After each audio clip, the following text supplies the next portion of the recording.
the United States has carried out an 11th consecutive night of strikes on Iran, as the conflict shows no sign of easing despite renewed diplomatic efforts led by Pakistan and other regional mediators.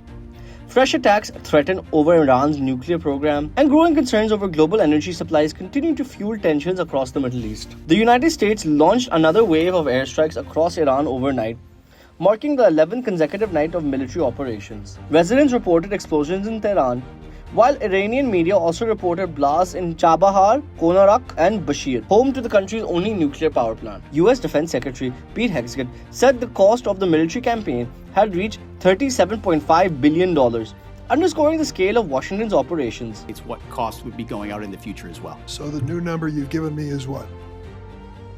$37.5 billion. And that represents the cost of the war through what period of time? Through now for certain aspects of it, but also mill pay, O&M, other anticipated costs through September 30th, Senator. President Donald Trump also escalated his rhetoric, warning that the United States could strike what he described as a suspected Iranian nuclear site at Pickaxe Mountain. Trump said the site could be hit pretty soon and very heavily, prompting Tehran to warn that any further attacks would widen the conflict across the region. Iran has moved nuclear centrifuges into Pickaxe Mountain. And when you say we're not done yet, what is left to finish? Well, I think that they may have, we don't have it on record.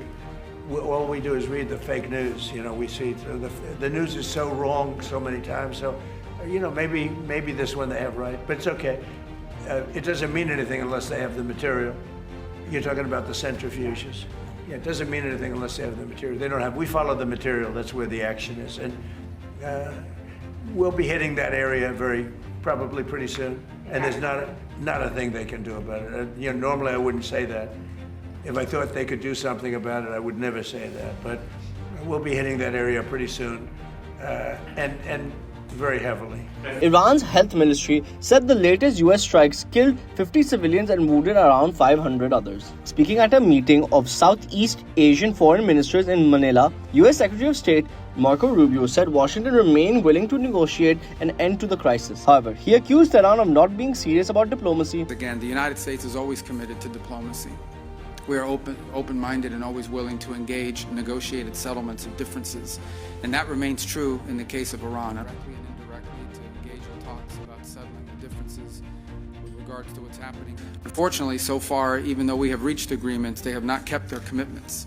And as the President stated earlier today, I guess, today Washington time, yesterday our time here now, the problem we're having right now is that they're not serious about talks. If they're serious, we're serious. If they're not, then we will do what is necessary to protect that, our interest and also the interest of our allies. And if we create a precedent in the Middle East where a nation state can decide that they are going to control an international waterway, charge a toll, and if you don't pay them, blow up your ships, we have created a very dangerous precedent which will repeat itself in other parts of the world, including in this region. What's at stake here is not simply the issue of what's happening in the Straits of Hormuz.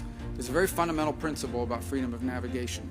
And if that is threatened, then I think the global economy is threatened, and the rules which have underpinned 150 years of international trade and commerce are also threatened.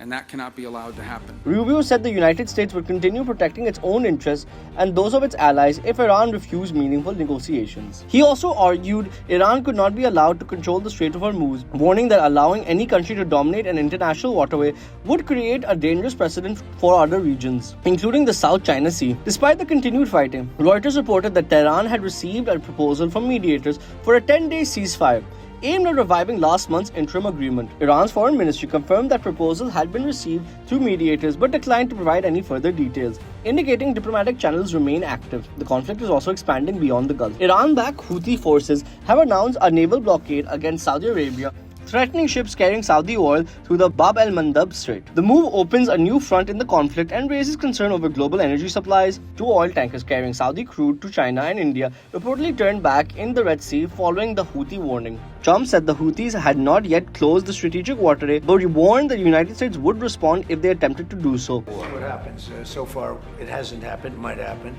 But we take care of things. If something like that happens, we take care of it. You know, we've done that with the Houthis before. And we haven't heard from them in a while since we did what we did originally. That was about 45 days of very powerful action we took against the Houthis. And we've had no problem with the Houthis. They've had no problem with us for a long period of time, including during this conflict. I think that if there is something like that, we'll just have to take care of business.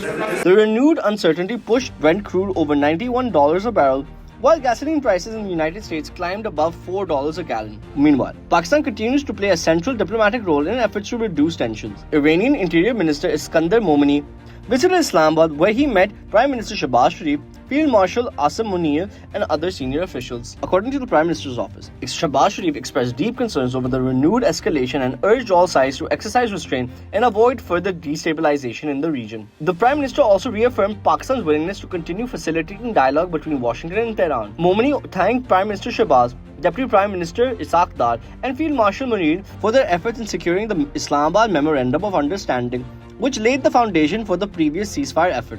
At General Headquarters in Rawalpindi, Momeni and Field Marshal Munir discussed regional security, border management, and bilateral cooperation. Pakistan's military said both sides reaffirmed their commitment to close coordination aimed at strengthening regional stability and promoting mutual prosperity. Iran's official IRNA news agency later quoted Momeni as saying discussions also covered the evolving regional situation, adding that further consultations would continue in the coming days. Diplomatic sources said the meetings left the door open for additional mediation as international efforts continue to prevent a broader regional war. Amid the fighting, President Donald Trump also met Lebanese President Joseph Aoun at the White House. Trump pledged to help broker a peace agreement between Lebanon and Israel, but declined to say when Israeli troops might withdraw from southern Lebanon. The meeting comes as concerns grow that the widening conflict with Iran could further destabilize Lebanon and the wider Middle East. While US and Iranian forces continue exchanging strikes, diplomatic efforts led by Pakistan and other regional mediators remain active. But with fresh military threats, disrupted shipping routes, and rising energy prices,